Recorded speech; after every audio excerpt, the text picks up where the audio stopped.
Oh jagoan, oke. Jagoan dia dibanding Messi. Kalau main basket mungkin Cate, mungkin.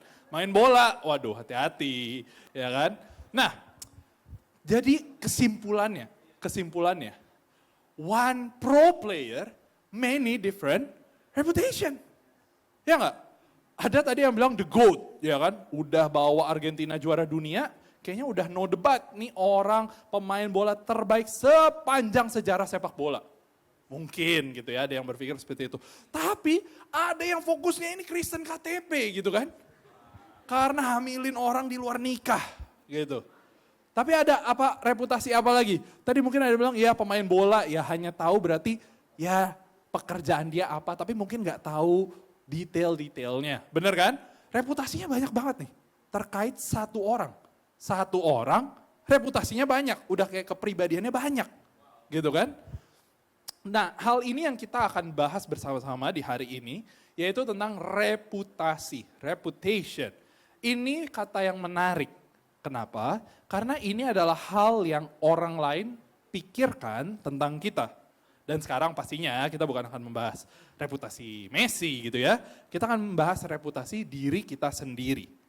Nah di series Pro Tip, kita udah belajar selama 4 minggu, ini minggu yang kelima, tentang wisdom. Betul? Hikmat. Kita udah belajar soal hikmat dan ketika berbicara mengenai reputasi yang baik, hal ini masuk ke dalam kategori wise atau baik gitu ya. Ketika kita memiliki reputasi yang baik, maka hal ini menunjukkan bahwa kita kemungkinan, at least gitu ya, pribadi yang baik. Walaupun gak selalu, bener kan? Kadang reputasi baik tapi sebenarnya gitu kan? Tapi at least reputasi yang baik itu membawa kita ke tempat-tempat yang baik. Setuju atau enggak? Nah tapi sekarang pertanyaannya, kenapa suatu reputasi bisa terbentuk? Reputasi terbentuk karena ratusan bahkan ribuan little decisions, keputusan kecil that we assume, yang kita asumsikan orang tersebut ambil. Contoh tadi Messi. Kenapa kita bisa bilang dia GOAT? Misalnya tadi ada yang bilang teman-teman GOAT, greatest of all time. Gue yakin gak hanya karena satu insiden, oh dia menang Piala Dunia, udah langsung dibilang GOAT. In fact, tim Argentina ada banyak orangnya. Tapi yang dibilang GOAT cuma Messi. Kenapa? Karena ada sangat banyak keputusan lainnya, baik yang terlihat maupun tidak terlihat oleh kita, yang pada akhirnya berujung pada satu reputasi. Contoh, waktu Messi masih di akademinya Barca, La Masia, the best academy in the world gitu ya, kabarnya. Nah, dia di situ latihan keras, akhirnya bisa dipercaya masuk tim intinya Barca. Waktu masuk tim intinya, performance-nya bagus, ngalahin orang-orang yang mungkin pada saat itu lebih tua, lebih berpengalaman. Messi waktu itu masuk, mungkin 17-18 tahun masuk tim inti Barca. Performance-nya bagus. Terus udah gitu, dia, wah permainannya brilian, bukan cuma di satu permainan. Kalau dia dibilang GOAT, the greatest of all time, berarti kita melihat permainan yang mengagumkan di banyak pertandingan, bener gak? Kalau cuma satu, bisa dibilang apa? Beginner's luck. Ya kan? Keberuntungan pemula. Tapi terus menerus sampai umur 20, 25, 30. Bahkan terakhir memenangkan Piala Dunia untuk negaranya di usia yang lebih dari 30. Yang untuk pemain sepak bola itu udah tergolong tua. Tapi dia berhasil membawa timnya menjuarai dunia. Jadi satu event, tapi dipengaruhi oleh banyak keputusan kecil lainnya. Bisa kebayang waktu Messi ada di Barca, dia decide, minggu ini, mulai dari minggu ini sampai seterusnya. Karena gue jago, gue latihan 4 hari seminggu aja. Gak usah banyak-banyak, 3 jam aja. Gue jago, lihat yang lainnya, ya kan? Lihat nih, pion-pion ini. Digocek sana sini, ini cupu I'm out of this world. I don't need to practice. Terus dia latihan 4 hari, cuma 3 jam. Kira-kira dia bisa sampai nggak kepada reputasi dia sekarang? Belum tentu. Mungkin, tapi belum tentu. Dan kemungkinannya, chance-nya lebih kecil. Karena ada banyak orang lain yang latihan lebih keras. Jadi bisa melihat bagaimana satu reputasi dipengaruhi oleh banyak hal-hal sebelumnya, hal-hal kecil bahkan. Itu berpengaruh terhadap reputasi seseorang. Nah, here's a reality. Sayangnya gitu ya, sayangnya. You cannot control what other people think of you. Capek gitu ya, capek. Mungkin kita membuat padahal cuma satu kesalahan. Satu doang. Kayak mungkin di kelas, ya kan, misalnya kita lagi kuliah, tiba-tiba ditanya sama dosen satu pertanyaan, awalnya niatnya baik, kita mau jawab, tapi jawaban kita bodoh banget, salah banget. Akhirnya apa? Kita bisa diketawain banget sama teman-teman, bener gak? Padahal bukan kita bodoh, tapi dari satu jawaban itu, teman-teman kita langsung berpikir, ini, lihat nih, si bodoh lewat. Digituin. Sama halnya, padahal mungkin kita biasa aja, gak terlalu pinter. Tapi somehow waktu semua orang gak bisa jawab satu pertanyaan ini, kita bisa jawab. Langsung beban dunia ada di pundak kita gitu kan. Setiap tugas kelompok, kan lu yang paling pinter. Lu tahu dong harusnya. Gitu kan rasanya. Gara-gara satu jawaban doang. Mengubah hidup kita di kampus.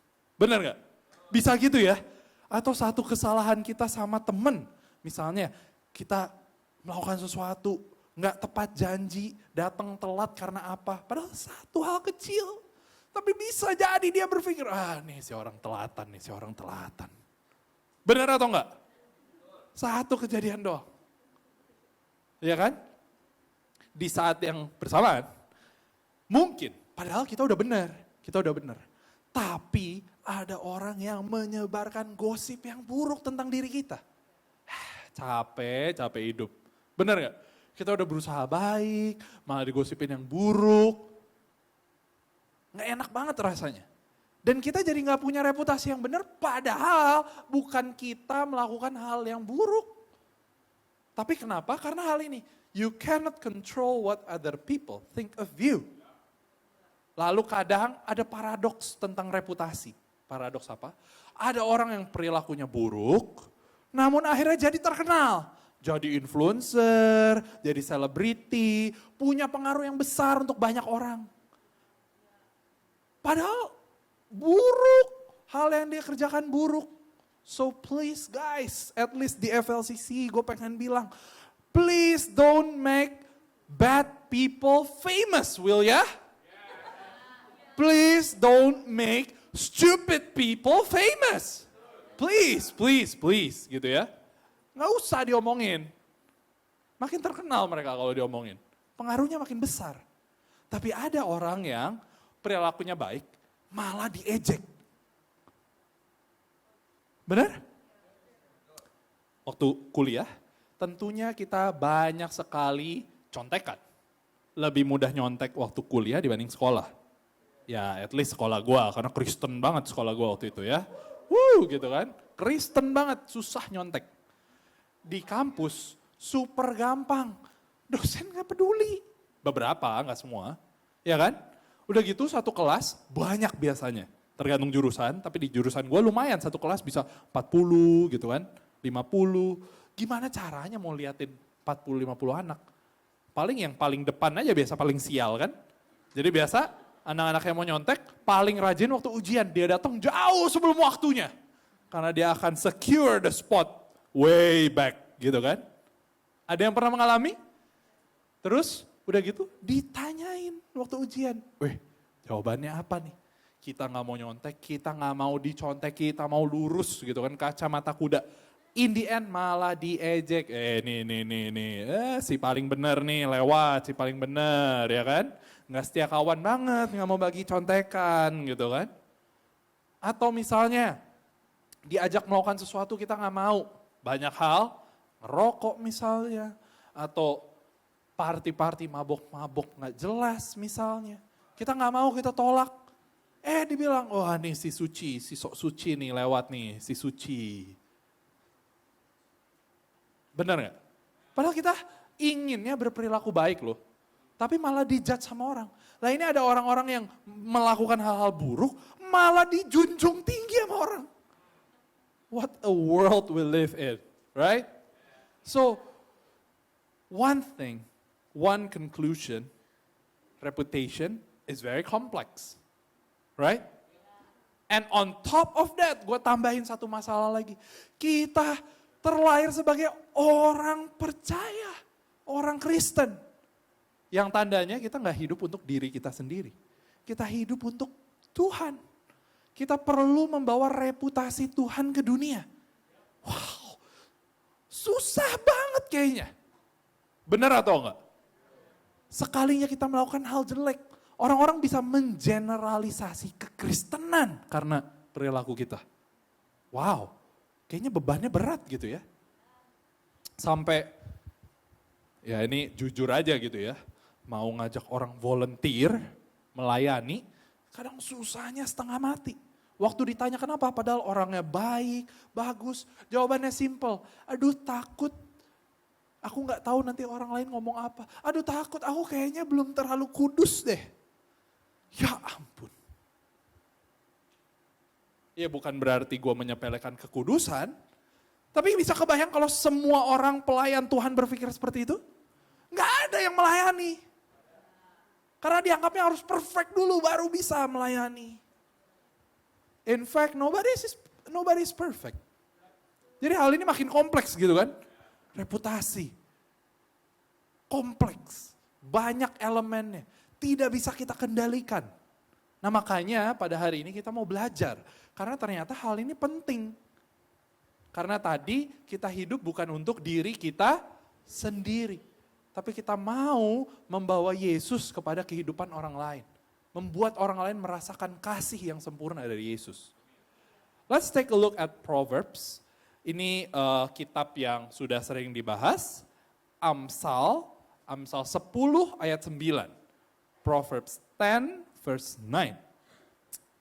Buku Amsal ini bukan cerita-cerita gitu ya isinya. Dan bukan janji-janji. Tapi Amsal ini berisi prinsip-prinsip. Hikmat-hikmat yang ditulis. Jadi kita akan belajar bagaimana dari Amsal ini, karena ini adalah hikmat yang telah teruji waktu, yang dapat diaplikasikan ke hidup kita saat ini. Karena dia prinsip, namanya prinsip itu tidak lekang oleh waktu. Suatu prinsip bisa dipegang 1000 tahun lalu dan bisa dipegang sekarang. Dan itu sama, aplikasinya saja yang berbeda. Dan ini tentang prinsip. Ketika kita menerapkan satu prinsip, biasanya, bahkan mungkin setiap waktu, selalu gitu ya, hasilnya akan konsisten. Maksudnya, ketika ada satu prinsip misalnya ya, ada orang memegang prinsip, oke, gua akan selalu rutin menabung, tidak peduli apapun kondisinya. Misalnya ada orang punya prinsip seperti itu. Maka tahu hukum yang berlaku? Maka orang itu one day, ya mungkin waktunya lama, mungkin pendek, tapi one day orang itu akan punya banyak uang. Akan jadi kaya. Kenapa? Karena dia punya prinsip menabung. Prinsip ini sama 1000 tahun yang lalu dan sama sekarang. Prinsip menabung. Nah, hal yang sama dengan prinsip-prinsip lainnya di kitab Amsal. Jadi kita mau belajar dari Amsal karena kita juga bisa prediksi ternyata hasilnya. Nah, di Amsal 10 ayat 9, gue akan ambil dari ESV, dibilang seperti ini. Whoever walks in integrity walks securely. But he who makes his ways crooked will be found out. Okay, whoever walks in integrity walks securely. Siapapun yang berjalan dalam integritas, dalam kebenaran, dia berjalan aman. Tetapi crook itu artinya very dishonest. Bukan cuman dishonest, bukan cuman tidak jujur, tapi sangat tidak jujur. One day, suatu hari akan terlihat, akan terekspos. Hal-hal yang tadinya kita sembunyikan, yang kita pikir orang-orang gak akan tahu, one day selalu ada kemungkinan untuk terlihat, terekspos. Integrity means being the same person in front of people that you are with and when you're alone. It's the same, whether you're with people or when you're alone, whether you're with this person or that person, you're the same. Hasilnya apa sih? Hasil dari ketika kita memiliki integritas. Ini beberapa hasilnya. You can have peace in challenging situations, regardless of the outcome. Tahu kenapa bisa punya kedamaian? Karena kamu tahu kamu di posisi yang benar. Kalaupun kamu hasilnya jelek, at least kamu benar. Bisa kebayang kalau kamu di posisi tidak benar? Mau hasilnya bagus atau nggak bagus, kadang kamu tetap nggak punya tuh damai sejahteranya. Karena tahu, aduh ini sebenarnya di posisi salah nih gue. Gitu ya. And here's what I love the most. You can have a better sleep. Beberapa orang sulit tidur. Beberapa orang ada yang nempel kasur dikit langsung tidur gitu ya. But one thing for sure, if you want to have a better quality of sleep, maintain your integrity. Karena akhirnya apa? Kamu gak ada beban, gak ada pikiran waktu mau tidur malam. Aduh tadi gue kayak gini ya ke si orang ini ya, gimana ya nanti besok ya. Gak ada pikiran kayak gitu. Kenapa? Because you're the same. Whether you're alone or with other people, whether you're with this group of people or that group of people, you're the same. You don't have that mental burden in your head when you sleep. Ya udah tidur aja. Dan yang terakhir, you're not worried about someone catching you. Nggak terlalu mikirin kalau aduh nanti kalau tawan orang gimana ya, aduh nih ada si A nggak ya, aduh ada si B nggak ya. Capek banget hidup kayak gitu. Dan kenapa kamu nggak takut, nggak khawatir orang lain menangkap kamu? Karena kalau ada orang yang menangkap kamu, ya udah kamu seperti itu dimanapun kamu berada, tidak berbeda, benar nggak?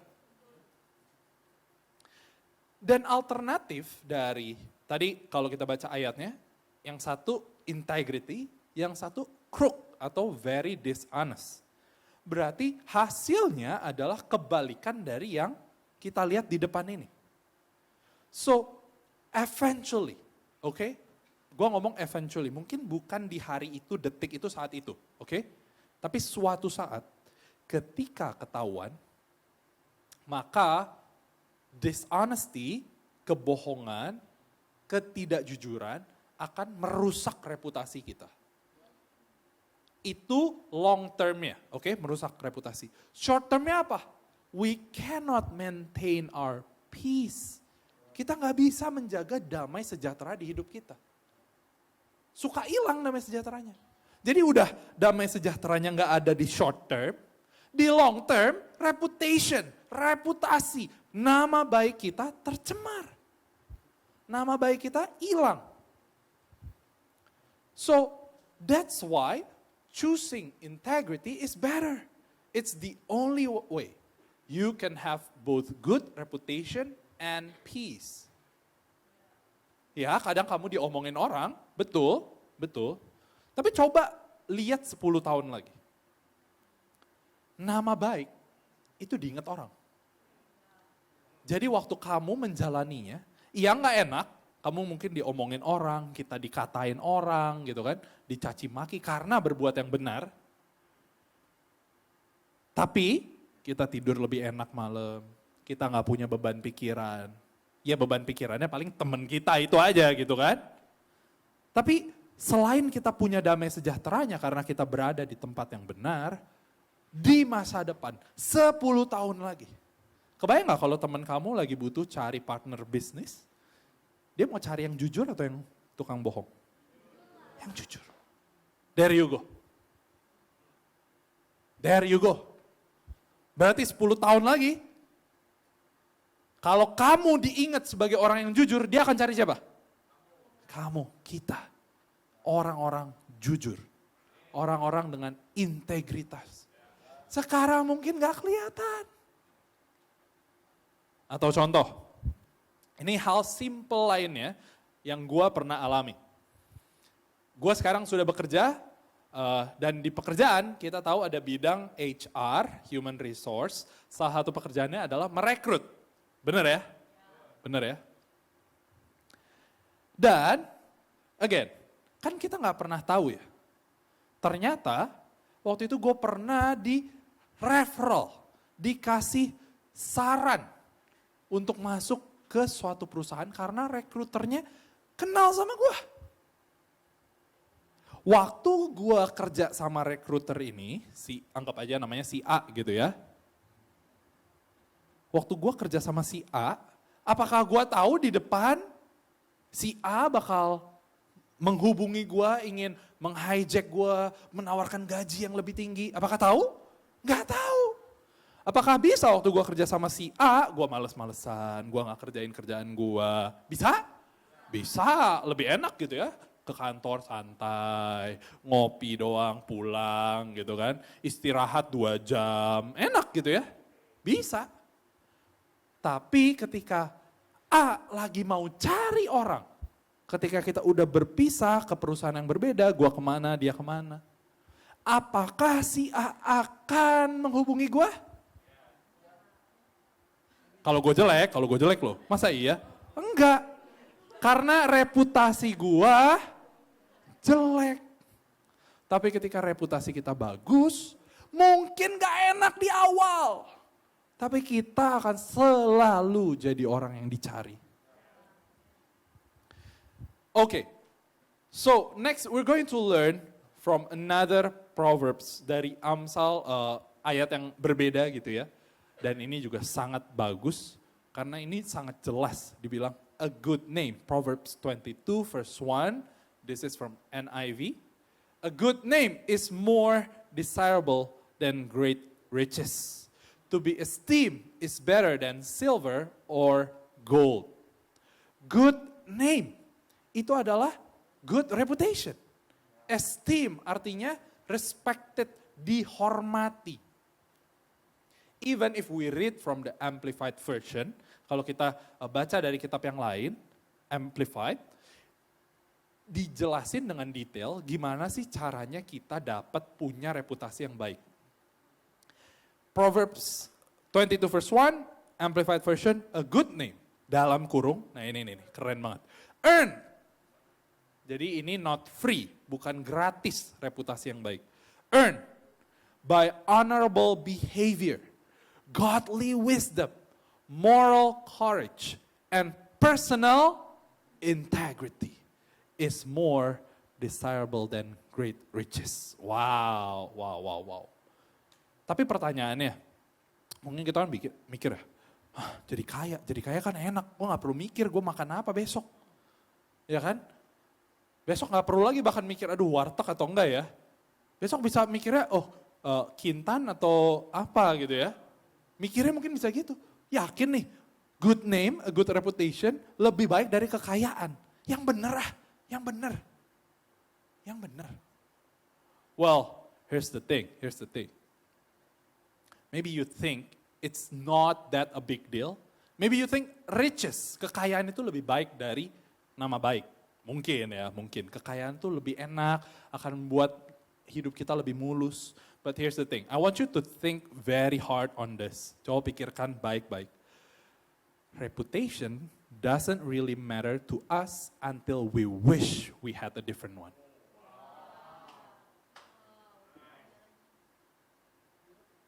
Karena nama kamu mungkin sekarang masih baik, makanya kamu mikir kekayaan lebih baik. Tunggu sampai kamu punya reputasi yang tidak kamu inginkan. Maka kamu akan lebih memilih, andai gue lebih memilih reputasi baik. Karena, here's the thing about riches. Ini hal tentang kekayaan ya. Put this in your mind. Apa gunanya kekayaan kalau kamu tidak memiliki orang untuk berbagi kekayaan tersebut? Coba pikirin. Apa gunanya kekayaan? Oke, beli tas mungkin, brand-brand terkenal, beli ini itu. At one point, di satu titik, hal-hal itu gak akan memuaskan kamu. Tapi bayangin kalau kamu punya kekayaan, kamu punya nama baik, kamu punya keluarga yang baik juga jadinya, kamu punya hubungan dengan orang yang baik, kamu pergi kemana-mana, kamu punya damai sejahtera. That's the true rich. Itulah kekayaan yang sesungguhnya, bukan hanya masalah harta. So, again, reputation doesn't really matter to us until we wish we had a different one. Andai aja dulu gua kayak gini. Let me give you a personal example. When I was in high school, di SMA gitu ya, gua tidak terlalu berpikir panjang. Pastinya gitu ya, sebagai anak muda yang masih bodoh gitu ya. Dan bukan cuma tidak berpikir panjang, gua sedikit punya kesulitan mengendalikan emosi gua gitu ya.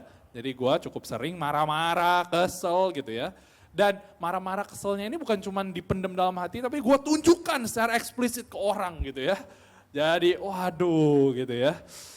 Hal ini membuat gue dipandang, again reputation, sebagai orang yang annoying, nyebelin gitu ya. Ini sombong, suka marah, gampang kesel, ini orang pokoknya nyebelin banget gitu ya. Akhirnya apa? Akhirnya gue tidak punya banyak teman, tidak punya banyak hubungan yang baik dengan orang-orang di sekitar gue waktu masa sekolah. Benar gak?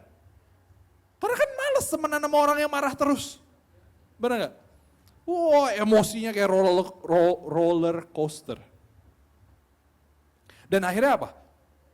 Banyak orang, sebagian besar orang menganggap masa SMA itu adalah masa terbaik dalam hidupnya. Benar? Sebelum menuju kuliah, ya kan masih masa bodoh tentang banyak hal, menikmati hidup. But not for me. Justru gue SMA masa paling sengsara. Karena gue tidak berusaha membangun reputasi gue dengan baik. Again ya, karena masih muda dan bodoh gitu ya. Ya kan, sumbu pendek, meledak terus gitu ya. So here's a personal example. I learned that my past decisions built my current reputation. Dan ketika hal itu udah terbentuk, maka perlu effort, perlu usaha untuk menggantinya. Dan akhirnya makanya kenapa gue tidak menikmati masa sekolah, masa SMA gue. Nah ini makanya reputation doesn't really matter to us until we had a different one. Dan waktu kita sekarang kuliah, kerja gitu ya. Kita punya banyak hal yang gak bisa kita kendalikan. Benar ya? Benar ya? Tentunya kita punya banyak hal itu dan kita mungkin kadang bingung. Aduh gimana, gue kan gak bisa ngendalin banyak hal. Gue gak bisa kendalin pikiran orang. Kalau gitu gue harus gimana gitu. Well, yes, you cannot control many things. You cannot control other people. But one thing you can control is your integrity. You keep being the same person. Or in other words, here's the bottom line from today's sermon. The decisions no one sees build the reputation everyone remembers. The decision no one sees build the reputation everyone remembers. Pay attention to the no one sees. Karena kadang mungkin kita sebagai manusia maunya kita dilihat orang. Keputusan yang diambil ketika dilihat orang baru kita baik-baikin.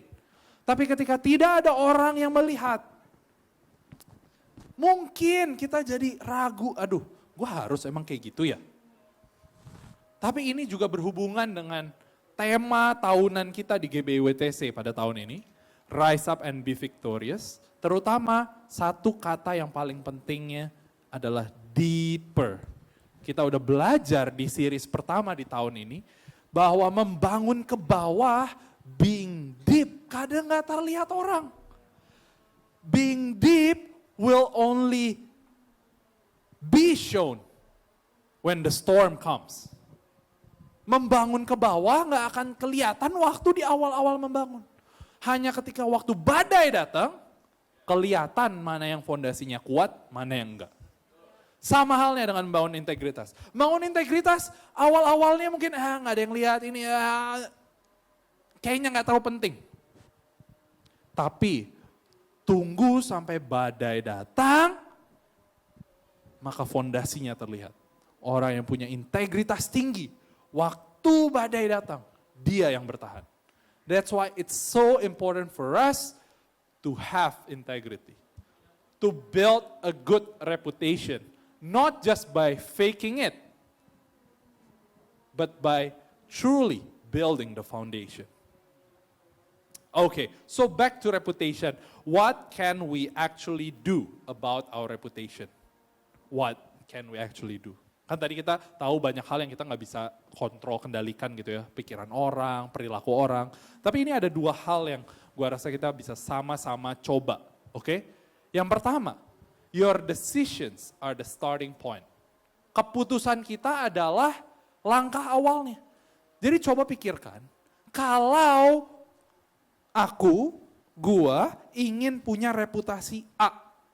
Keputusan apa yang harus diambil agar bisa punya reputasi A? Contoh yang gampang, misalnya, gua mau dikenal sebagai orang yang sehat. Berarti kalau mau reputasinya sehat, langkah apa yang harus diambil? Olahraga. Makanannya gimana? Waktu ada pilihan padang sama salad? Padang, betul. Sumber protein dan lemak yang sangat tinggi gitu ya. Ya betul. Ngerti ya? Coba pikirin keputusan apa yang harus kita ambil untuk mencapai reputasi yang kita mau.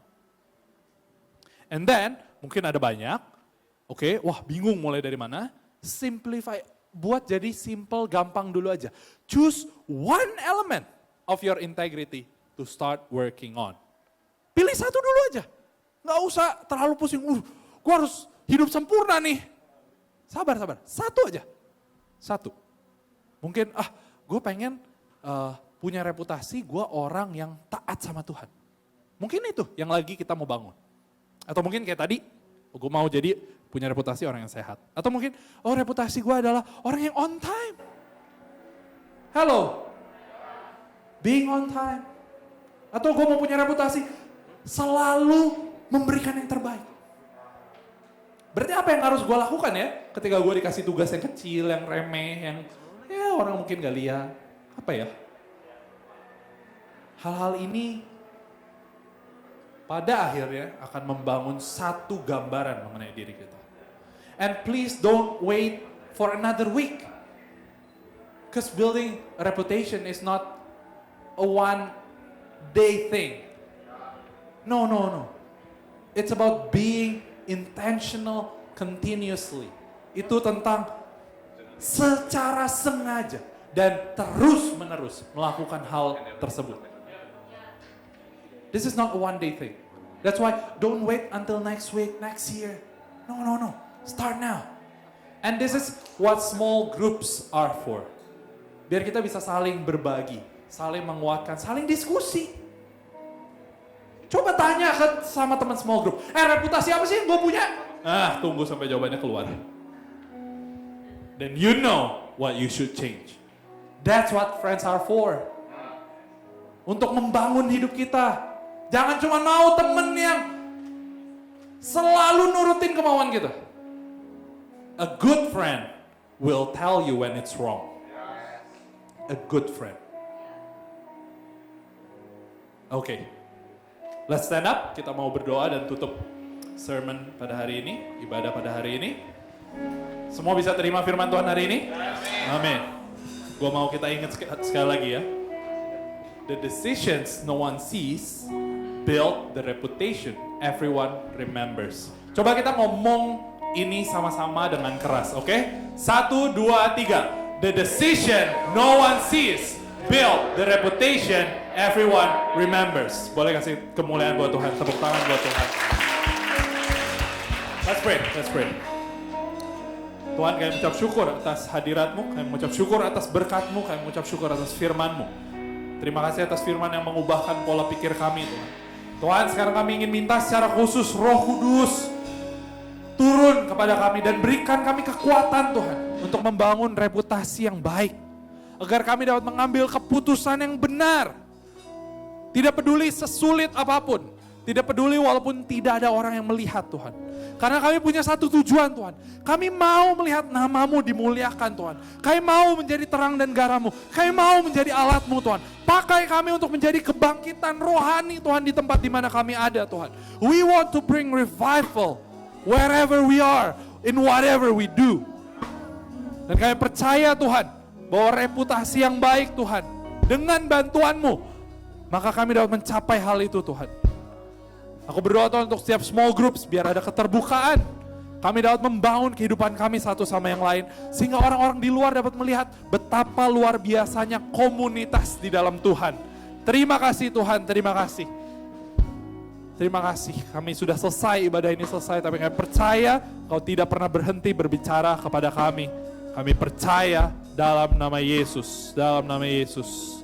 Mari sekarang setiap jemaat Tuhan, angkat tangan kita siap menerima berkat yang terbaik dari Tuhan. Diberkatilah hidupmu, diberkatilah keluargamu, pekerjaanmu, kuliahmu, apapun yang kau lakukan, Tuhan, buat berhasil. Kau akan menjadi kepala dan bukan ekor. Kau akan bawa perubahan, menjadi terang dan garam dimanapun Tuhan tempatkan engkau. Diberkatilah hidupmu, diberkatilah apapun yang kau perbuat. Biarlah berkat yang terbaik dari Allah Bapa, cinta kasih dari Yesus Kristus, dan penyertaan yang manis yang terbaik dari Roh Kudus menyertai hidup kita mulai dari hari ini bahkan sampai selama-lamanya. Mari semua yang percaya sama-sama katakan amin, amin. Alright, happy Sunday, happy Sunday. Silahkan berkumpul pada small group.